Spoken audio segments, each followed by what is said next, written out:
papurihan, Diyos ng lahat o papuri sa kaitaasan. Siya'y papurihan ngayon at magpakailanman. Umawit ang daigdigan, lahat ng naroroon. Umawit ang sangkatauhan, purihin ang Panginoon. Papuri sa kaitaasan, siya'y papurihan, Diyos ng lahat o papuri sa kaitaasan, siya'y papurihan ngayon at magpakailanman.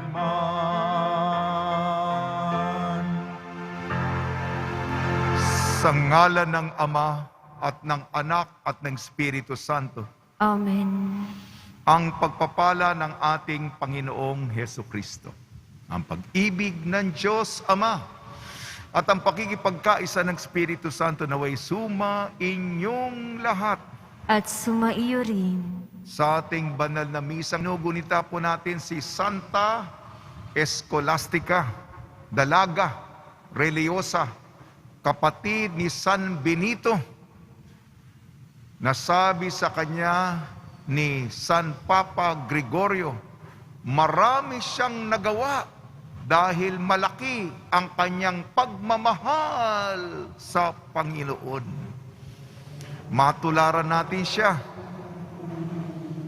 sa daan ng dasal, ng panalangin, ng konbersasyon sa Panginoon. Mga kapatid, aminin po natin ating mga kasalanan upang tayo maging marapat gumanap sa banal na pagdiriwang. Inaamin ko Sa makapangyarihang Diyos at sa inyong mga kapatid, na lubha akong nagkasala sa isip, sa salita at sa gawa, at sa aking pagkukulang.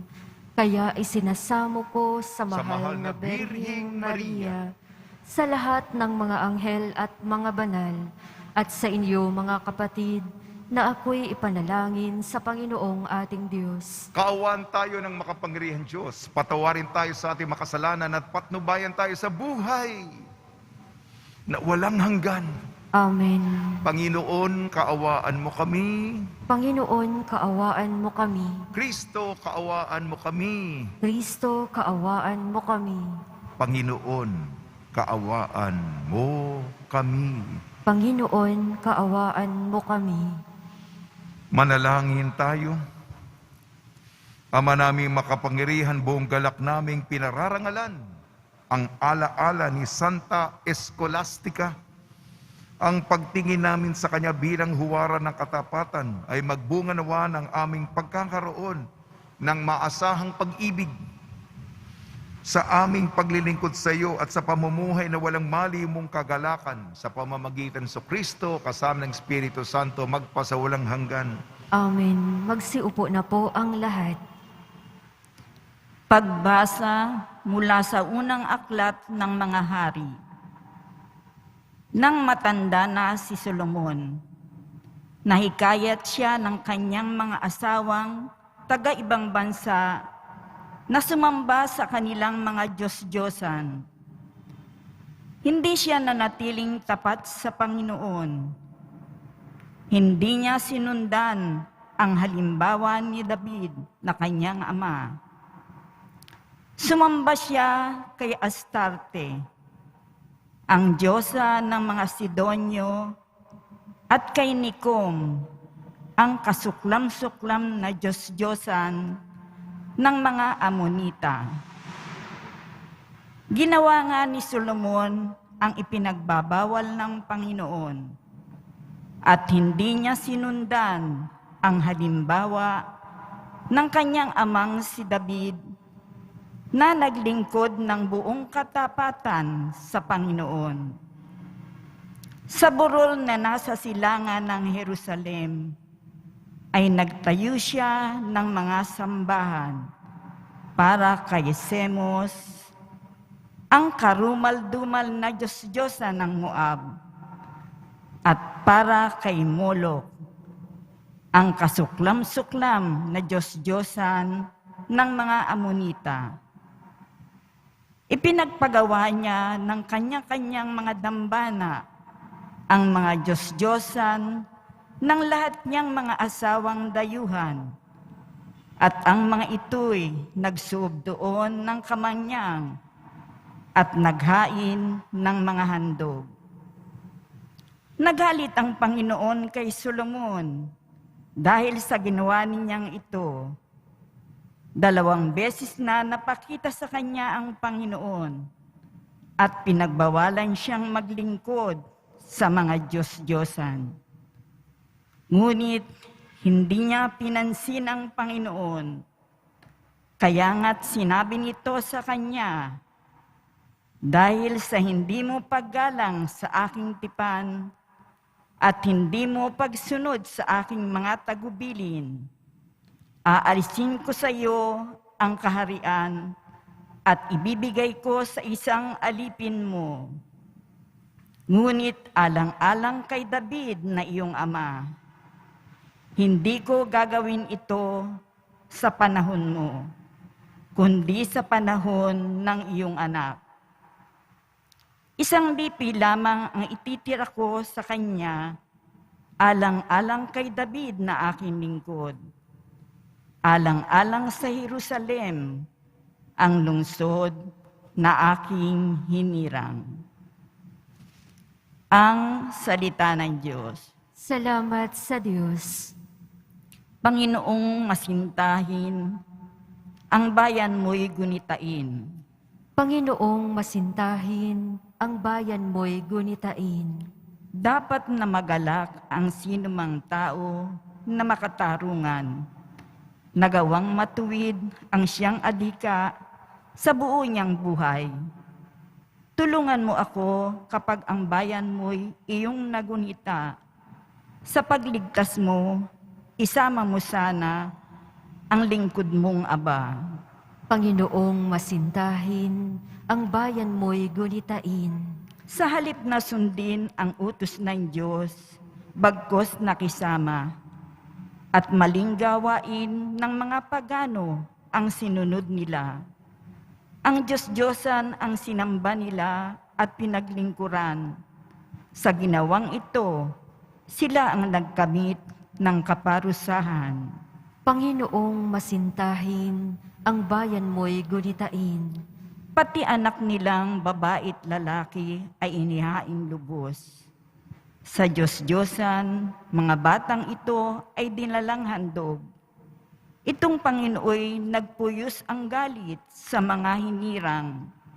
Siya ay nagdamdam sa ginawa nilang pawang kataksilan. Panginoong masintahin, ang bayan mo'y gunitain. Magsitayo po ang lahat.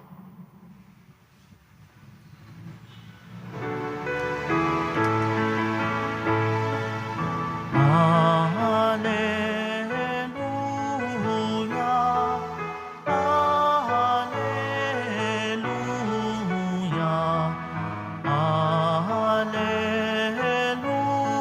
Alleluia, Alleluia,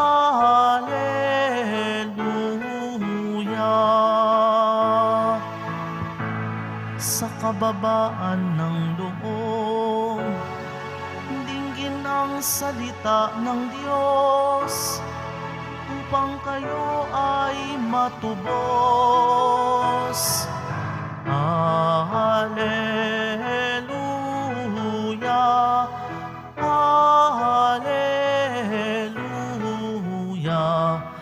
Alleluia,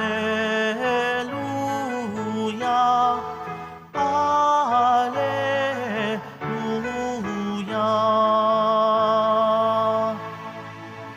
Sumayin niyo ang Panginoon. At sumaiyo rin. Ang mabuting balita ng Panginoon ayon kay San Marcos. Papuri sa iyo, Panginoon. Nung panahong yun, nagtungo si Jesus sa lupain ng Tiro at tumuloy sa isang bahay doon. Ayaw sana niyang malaman nino man na naroon siya, subalit hindi gayon ang nangyari. Ang pagdating niya ay nabalita ng isang inang may maliit na anak na babaeng inaalihan ng masamang spiritu. Pumunta siya agad kay Jesus at nagpatira pa sa kanyang harapan. Ang babaeng ito ay hintil, tubo sa Siropenica. Ipinamanhik niya kay Jesus na palayasin ang demonyo na nasa kanyang anak. Ngunit sinabi ni Jesus, kailangan busugin muna ang mga anak. Hindi dapat kunin ang pagkain ng mga anak upang ihagi sa mga tuta. Tunay nga, Panginoon, tugon ng babae. Ngunit ang mga tuta man nasa ilalim ng hapag ay naninimot ng mga mumong nalalaglag ng mga anak.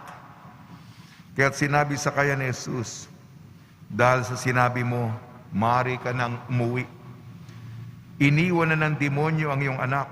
Umuwi ang babae at naratan niyang sa higa ng bata. Iniwan na nga ng demonyo.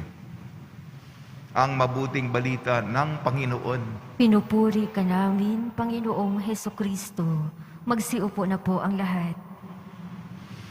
Binabati po namin kayo sa pagpapala, pagbibindisyon, pagbibiyaya, pagkakalob ng napakaraming grasya mula sa ating butihing Panginoong Hesukristo. Ang ating unang pagbasa ukol sa katapatan sa Panginoon, unang hari, kay Haring Solomon na gumawa ng pinakamagandang dambana, templo para sa Panginoon, sa kanyang dignidad, karangalan. Ang pagluluwalhati sa Diyos, templo ni Solomon. At bantog si Solomon dahil sa kanyang karunungan. Lahat ng makarinig sa kanya, nabibighani sa kanyang katalinuhan, sa pagdidesisyon niya. Napakaganda ng mga katagang nanggagaling sa kanyang bibig. Ngunit, hindi naging tapat si Solomon. Nagkaroon siya ng 1,000 asawa at kabit. 1,000 babae. At influensyahan siya ng mga babaeng ito. At ang mga babaeng ito, hindi mga Hudyo ang iba. Nakrusunada ni Solomon. Maganda. Yan. Maganda. Yan. At ang hilingin ng mga babae nito, gumawa ka naman ng dambana para sa aming Diyos, Diyosan. Nako, si Solomon naman. Yan. Ano ang katagang ginamit ng Panginoon? Kasuklam-suklam. Sagrado, binaboy mo. Banal, binumihan mo. Ang pinapahalagahan, binabastos mo. Pambababoy, pangyuyurak, pambabastos, pandudumi, kung anong malinis, kung anong inosente, pollution. Bumigay siya sa mga Diyos-Diyosan. Ginawa ni Solomon ang kasuklam-suklam. Kaya, parusa niya, mawawala ang maraming tribo sa Israel. Mawawala ang maraming tribo sa Israel. Sa ating ebanghelyo naman, ayon kay San Marcos, ito ay pagpupursigi sa pananampalataya. Ayaw ipamalita ni Jesus na nandoon siya sa mga paganong teritoryo. Nabalitaan, may isang babae doon. Ang anak niyang dalaga, inaalihan ng masasamang spirito. Nagpatira pa siya, Panginoon. Paggalingin niyo naman ang aking anak na dalaga. Inaalihan ng masamang demonyo. Hindi nararapat ibigay ang pagkain ng mga anak sa mga aso. Maganda mga tuwiran yung babae. Ngunit, yung mga tuta, hindi ba bahagi din ng pamilya? Di ba kayo may mga inaalagang aso ngayon? Ay, ngayon puso yun. Ako, ginagastusan pa natin yung mga aso at mga pusa ngayon, di ba?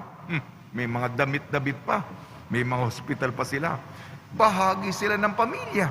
Maganda ang tugon na ba? Sabi ng ni Jesus, pinagaling na.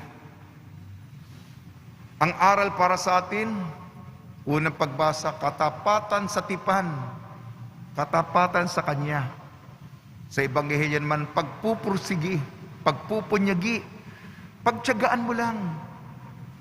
At makahanap tayo ng tugon sa Panginoon.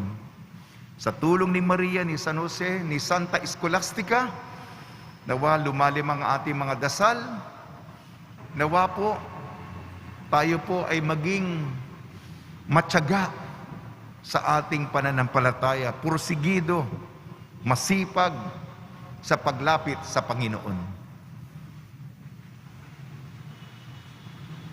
Magsitayo po ang lahat.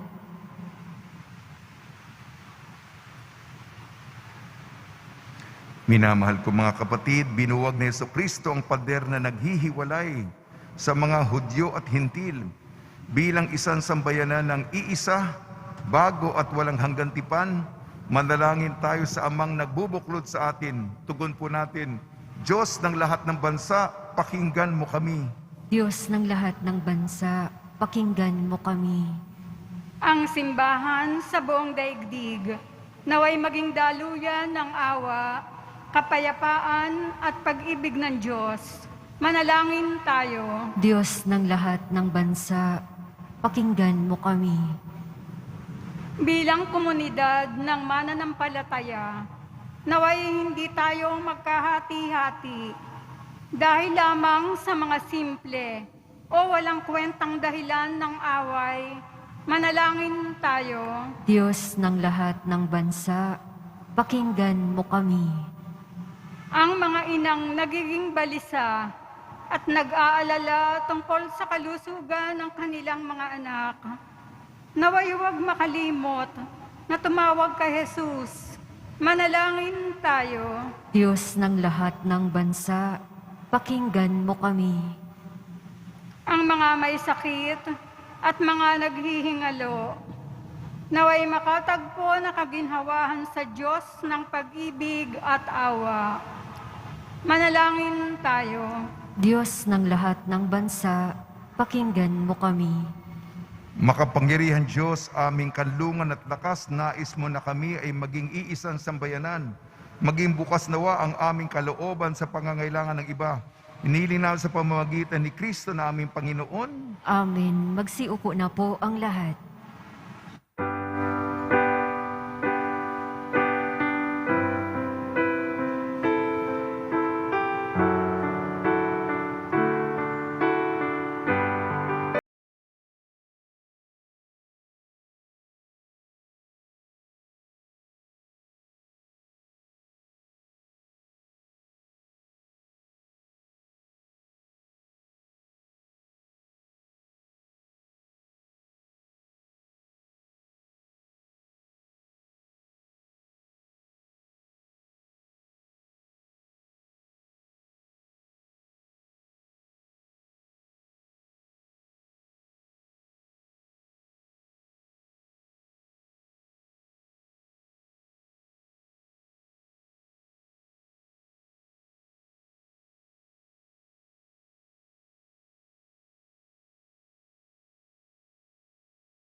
Magsitayo po ang lahat. Ama namin lumikha, sa pagpapahayag namin sa iyong kadakilaan, ngayong ginugunita namin ang dalagang si Santa Scholastica. Ang kalugod-lugod niyang kagitingan sa pamumuhay ay magpagindapat nawang kalugdan mo ang aming maalay sa pamamagitan sa Kristo kasama ng Espiritu Santo magpasawalang hanggan. Amen. Sumainyo ang Panginoon. At sumaiyo rin. Itaas sa Diyos ang iyong puso at diwa. Itinaas na namin sa Panginoon. Pasalamatan natin ang Panginoong ating Diyos. Marapat na siya ay pasalamatan. Ama naming makapangyarihan, tunay nga marapat na ikaw ay aming pasalamatan. Ngayong ikinagagalak naming ang mga banal na tao na nagtalaga ng sarili sa anak mong si Jesucristo upang ipamalas niya ang paghahari mo at maakit ang kapwa na manalig sa iyo. Ngayon sa amin ibinigay ng iyong anak na minamahal ang kabanalang iyong taglay at hangad mong kamti ng tanan. Ito ang pinanggalingan amin ngayong nililingon. Dito mo rin nais na kami makarating at humantong. Kaya kaisa na mga anghel na nagsisiawit ng papuri sa iyo nang walang humpay sa kalangitan, kami nagbubunyi sa iyong kadakilaan. Santo, Santo, Santo, Panginoong Diyos ng mga hukbo, napupuno ang langit at lupa ng kadakilaan mo, hosana sa kaitaasan. Pinagpala ang naparirito sa ngalan ng Panginoon, hosana sa kaitaasan. Magsiluhod po ang lahat. Ama naming banal, ikaw ang bukal ng tanang kabanalan. Kaya sa pamamagitan ng Espiritu, gawin mong banal ang mga kaloob na ito upang para sa amin maging katawan at dugo ng aming Panginoong Jesucristo. Bago niya pinagtiis ang kusang loob na maging handog, hinawakan niya ang tinapay, pinasalamatan kanya, pinaghati-hati niya yun, iniabot sa kanyang malagad at sinabi, tanggapin ninyong lahat ito at kanin, itong aking katawan ay hahandog para sa inyo.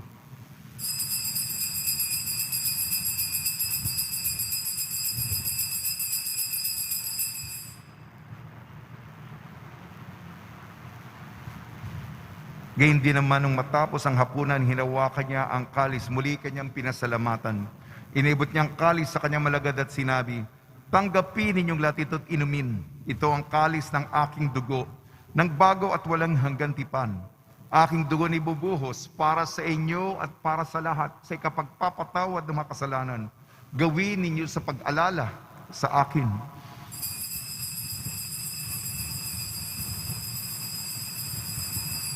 Magsitayo po ang lahat.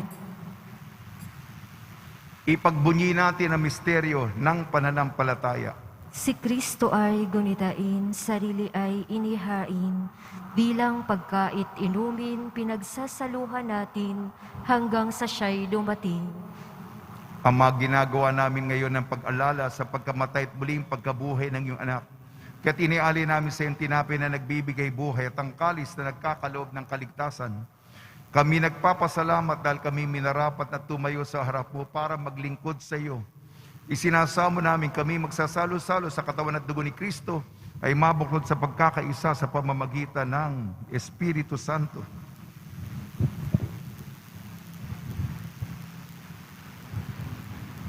Ama, lingapin mo ang iyong simbahang laganap sa buong daigdig, puspusin mo kami sa pag-ibig. Kaysa ni Francisco na aming Papa, at ni Jose na aming Obispo, at ng Tanang Kaparian. Alalahanin mo rin ang mga kapatid naming nahimlay, nang may pag-asang sila'y muling mabubuhay, gayon din ang lahat ng mga pumanaw. Kaawaan mo sila at patuloyin sa iyong kaliwanagan. Kaawaan mo at pagindapatin kaming lahat na makasalo sa iyong buhay na walang wakas. Kaysa ng mahal na Birheng Maria ni Ina ng Diyos, ng kabyak ng puso niyang si San Jose, kaysa ng mga apostol ni San Juan Bautista at ang lahat ng mga banal na namuhay dito sa daigdig ng kalugod-lugod sa iyo, maipagdiwang nawa namin ang pagpupuri sa ikararangal mo sa pamamagitan ng iyong anak na aming Panginoong Jesucristo.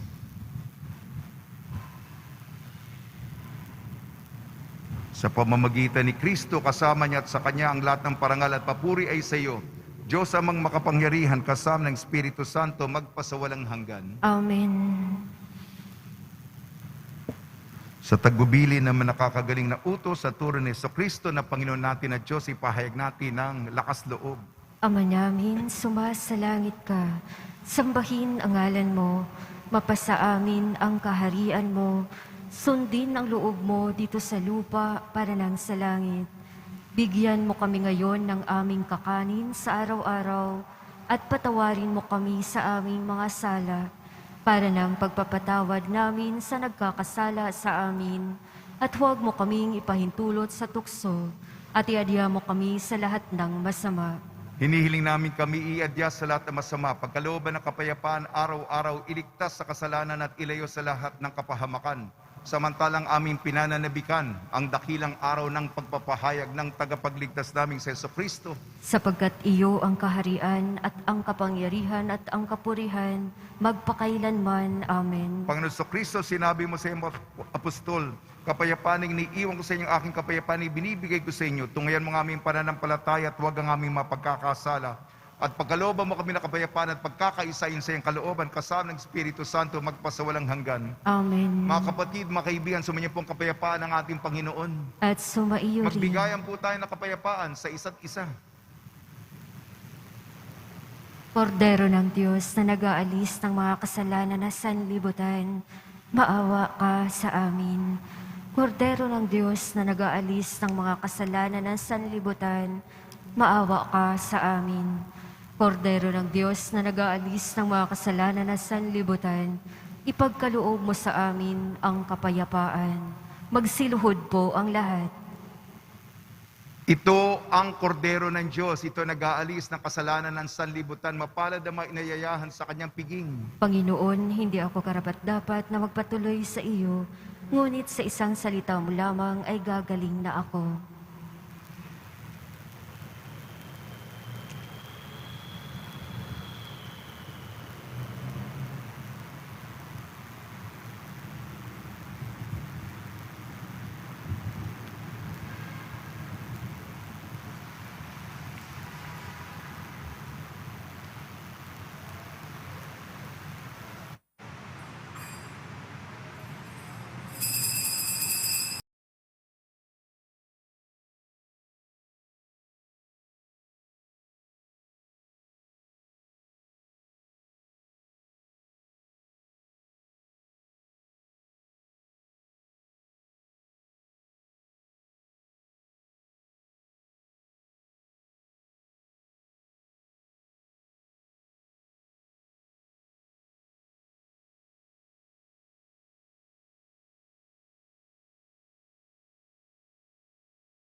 Magsitayo po ang lahat. Manalangin tayo. Ama naming mapagmahal, sa pagsasalo namin ngayon sa banal na pakikinabang, magtulungan nawa kami ng ulirang katapatan ni Santa Escolastica, upang tanging ikaw ang aming mahalin habang inaako namin ang malasakit ni Jesucristo, kasama ng Espiritu Santo, magpasawalang hanggan. Amen. Pagbabasbas sa mga deboto ng kanilang mga kahilingan at dasalan, mahal na po ang Jesus Nazareno, niyag mo sa pamamagitan ng krus ang walang maliw na pag-ibig ng Diyos sa sangkatauhan. Pakinggan mo ang kahilingan ka na nagsusumamo sa iyo. Makamtanawa nilang inyong katugunan at tanggapin ang kasagutan na may utang na loob na tinatanaw. Basbasan din po ninyong mga daladala nilang mga imahin at dasalan sa pamamagitan ng bendisyon na ito. Naway maalala nila mga pangakon sa binyag na ikaw-ibig at paglilingkuran bilang Panginoon magpa sa walang hanggan. Amen. Sa inyo ang Panginoon At sumaiyo rin. at pagpalain kayo ng makapangyarihan Diyos, Ama, Anak at Espiritu Santo. Amen. Paglayin po niyo sa inyong pag-alis ang kapayapaan ni Jesucristo. Salamat sa Diyos.